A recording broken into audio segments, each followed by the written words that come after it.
So off the top of my head, I'm going to try to explain to you guys what emotional conviction does to you, how it affects people around you, how it affects our wish fulfilled, how it affects our whole life if you don't have that under control.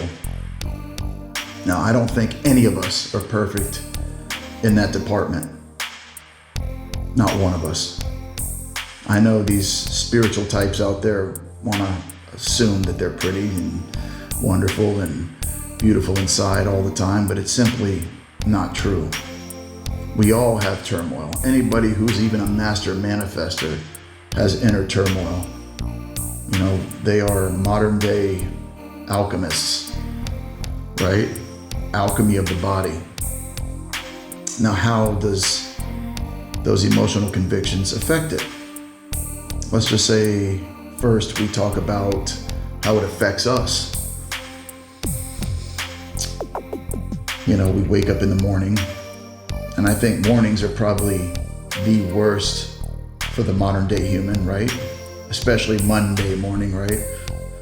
Yeah. It's, you know, they wake up and they have to go to work and they got to get ready. They brush their teeth. I think Joe Dispenza goes over all that. Same old routine. And every single day they know they have to perform that same song and dance. And it starts after a while to take a toll on their mental health. Maybe the relationship's not good. Maybe the kid's not doing well in school.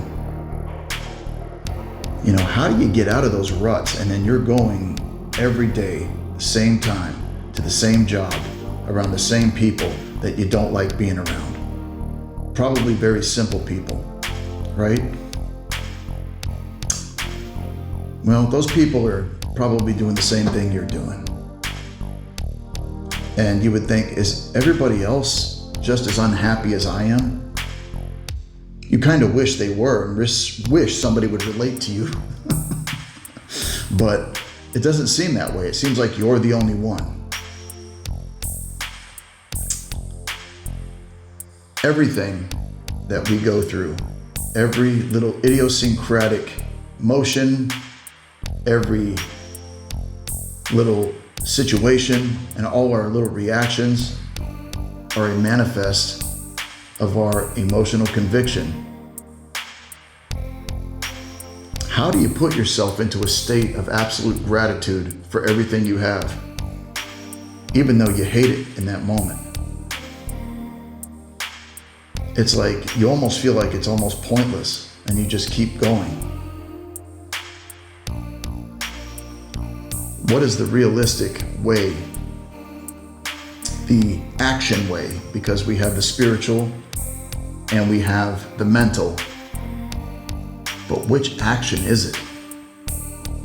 You get so used to the routine and being stuck in that same entity, you don't want to leave your comfort zone, but your comfort is exactly what is taking a toll on you.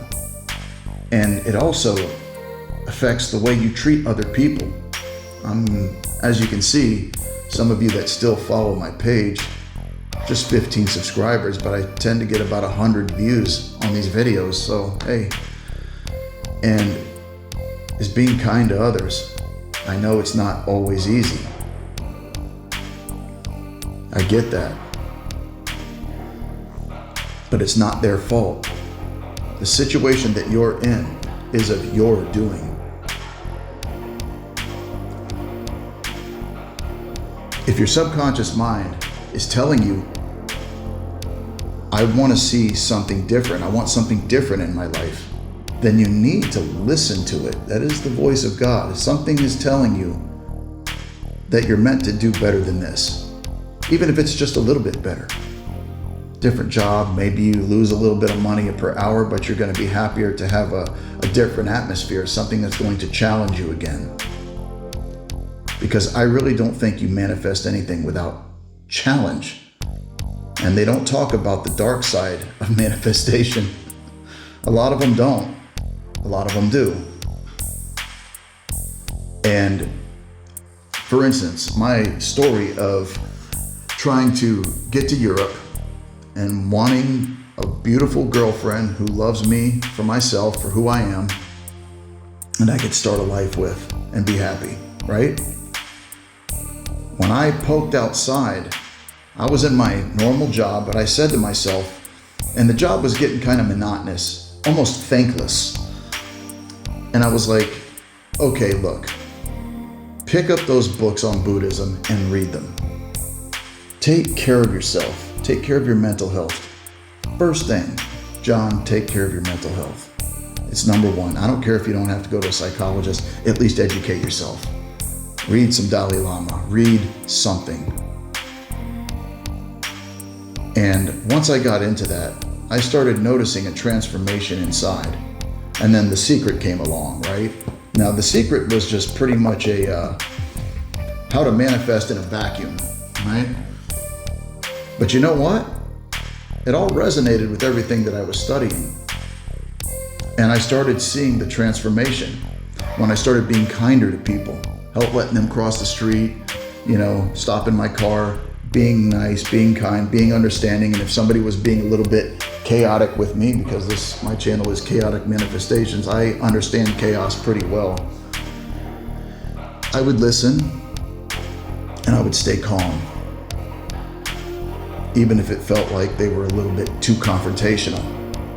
But my calmness is what calmed them. It's those little increments that I talked about in the last video, the incremental stuff, guys. It starts at the micro level, not the macro. It starts micro, right? Because remember, the butterfly effect, I talk about the way you treat people. It has a butterfly effect. There is karma. Somehow it just comes back to you. And then it triggers you and then gets you emotionally convicted to defend your ego.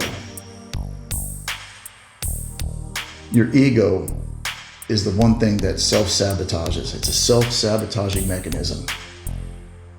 Your subconscious mind is a different voice. It's all chaos. But it is giving you the foundation and the roadmap.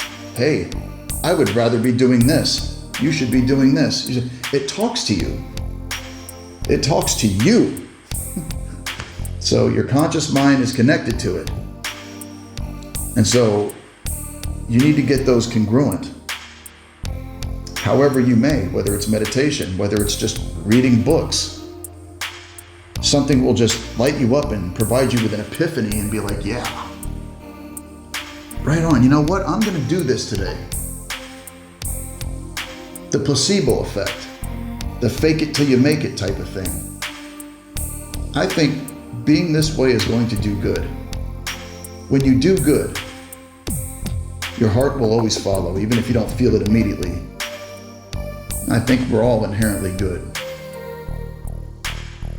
But I just think that a lot of us not a lot of us, but there's a portion of us, human beings, that just started listening to the devils on their shoulders and they just couldn't take the pain anymore. And that's how they became rotten. Now, like I was saying before, I alluded to, was that things are going to get worse when you poke your head out. Be ready for it and think of it as a benefit to you, because your vibrational frequency is in chaos. Your subconscious mind truly wants you to embrace and accept everything that's coming your way. These are your tests. Just know there is something good on the other side of this, and it lives in a parallel world with you. That's what you're doing. You're living in a parallel world with what you want later. And meditation and keeping yourself absolutely focused on the moment and solving your problems at a micro level, because if you don't, it's going to affect others, and others are going to affect others. Just remember, by screwing up that guy's day, you made other people's day probably worse. Right? Now, like I said before, the universe infinite intelligence is a blind intelligence, right? But I always believed that you get more out of feeling good and doing good for others. I think this is important. It doesn't get touched on enough. I do think that ease, that feeling of, hey, I did something good, I did something moral, that's for your soul. So guys, hang in there. Those of you that are having a difficulty acquiring what you want in this world and what you desire. You know, I'm just speaking as the normal everyday person. I'm not trying to get on here and tell you how spiritual I am and how I sit on a fucking cloud. I don't. I'm just a normal guy who still goes through his normal phases throughout the day where I get like down and out. I mean, my cat just died today. You know, and I'm still going to get on here and I'm still going to use that to build the compassion and empathy in my heart, because that's what death does. Buddhism teaches about death. It teaches you about the phases of it. And it has a way of giving you that empathy. It triggers that empathy within you. It triggers that compassion. Situations like death, I wouldn't even call them negative. There's various events like that.